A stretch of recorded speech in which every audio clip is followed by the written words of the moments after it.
أخبار عاجلة ورسمية: تم اتفاق بايرن ميونخ الألماني لكرة القدم مع مدربه الإسباني. ماشي الإسباني المرض. أخبار عاجلة ورسمية: إدارة بايرن ميونخ الألماني اتفقت مع مدربه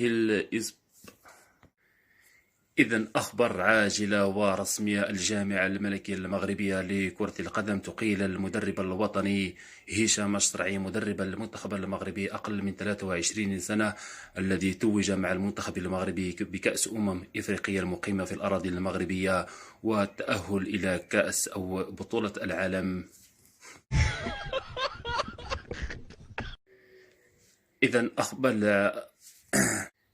إذن أخبار عاجلة ورسمية: خبر من الموقع الرسمي للجامعة الملكية المغربية لكرة القدم تقيل المدرب المنتخب المغربي أقل من 23 سنة هشام الشرعي الذي توج بكأس إفريقيا رفقة المنتخب المغربي النسخة التي أجريت في الأراضي المغربية وأهلهم إلى كأس أو بطولة. إذن أخبار عاجلة ورسمية: خبر من الموقع الرسمي للجامعة الملكية المغربية لكرة القدم تقيل المدرب المنتخب المغربي أقل من 23 سنة هشام الشرعي الذي توج بكأس إفريقيا رفقة المنتخب المغربي النسخة التي أجريت في الأراضي المغربية وأهلهم إلى كأس أو بطولة.